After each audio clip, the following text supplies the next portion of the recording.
जी हाँ, अभी हम पहुँचे हैं Ahmedabad international book store.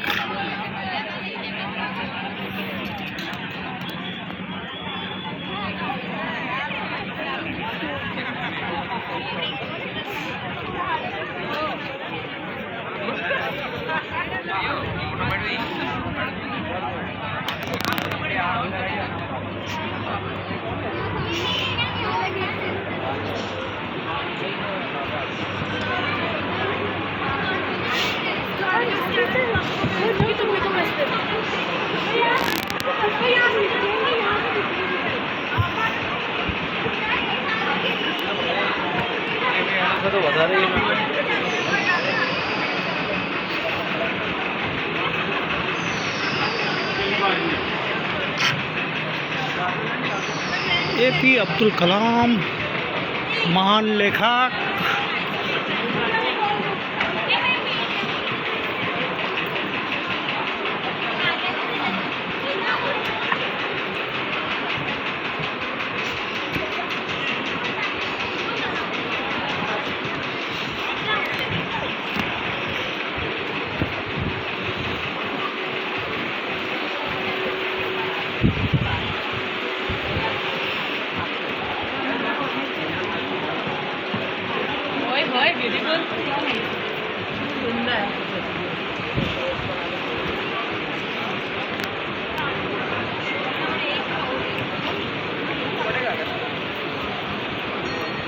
Sir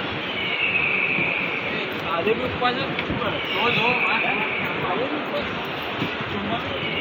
बढ़िया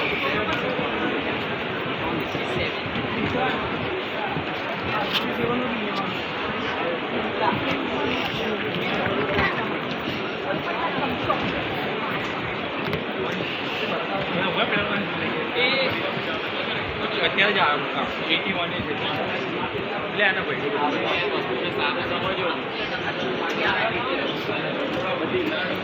હનુમાન ચાલીસા બોલીએ છીએ અને એકચ્યુઅલી મિનિંગ શું છે ગાઉન દાદા સમજાવે। अच्छा, તો આપણે હનુમાન ચાલીસાની દરેક ચોપાઈને આ રીતે સમજાવેલી છે, એકદમ શુદ્ધ સરળ અને સાદી ગુજરાતી ભાષા કે કોઈ પણ ઉંમરનો વ્યક્તિ સમજાવી શકે, બરાબર। અને હનુમાન ચાલીસાને વાંચ્યા પછી સમજ્યા પછી આપણે જીવનમાં શું કરવાનું એ અહીંયા લખેલું કે જેને આપણે આપણી લાઈફમાં ઇમ્પ્લિમેન્ટ કરવાનું, બરાબર।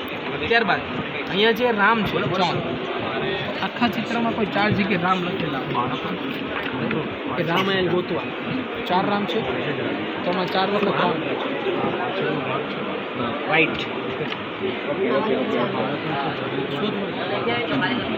ઇઝી રહે એકચ્યુઅલી વાંચવાનું આ બાળકો માટે છે જ તો વાંધો નહીં, બાળકો માટે માત્ર આટલું જ છે। હજી આને હજી થોડી ઓપરેશન કરી નાખના આવે ઓકે એટલે ટેક્સ 1 છે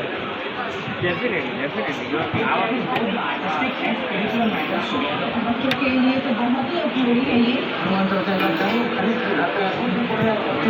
चाहिए તમારા સંતાનોને બાળકોને તમે હનુમાન ચાલીસાનું પઠન કરાવતા હો તો પઠન કરતા એનું વાંચન કરાવો, એકદમ અદ્ભુત છે। That is something which is very interesting. एक ऐसी भी बुक है जो पहली बार मैंने अपने लाइफ में देखी। बहुत अच्छी तरह बच्चों को समझाया गया है कि ये किताब बहुत ही अच्छी है, ये सबके पास होनी चाहिए। Then it will be truly and more inspirational, spiritual and a religious experience. આ બુક તમે વાંચો અને બાળકોને તમારા પહોંચાડો। આ બાળકોને આપણે આપીએ તો બાળકો સાથે એ વડીલોને, એ દાદા અને દાદીને, એ મમ્મી અને પપ્પાને અથવા એના પરિવારને જો આપવામાં આવે, નવી પેઢીને પણ ગમે એ રીતે અને જૂની પેઢીને પણ સમજાય એ રીતે પહોંચાડે। આવું કામ સતત થતું રહે। ટેકનોલોજી સાથે બાળકોને ધાર્મિક વાતોનો પણ ખ્યાલ આવે, હનુમાન ચાલીસા શીખી શકે અને એના ગુણો પણ ડેવલપ થઈ શકે, એ માટે આ બહુ સરસ કોન્સેપ્ટ છે। ખરેખર આ પુસ્તક બધાએ લેવા જેવું છે। બહુ સરસ રીતે દરેક પ્રસંગને સમજાવ્યો છે।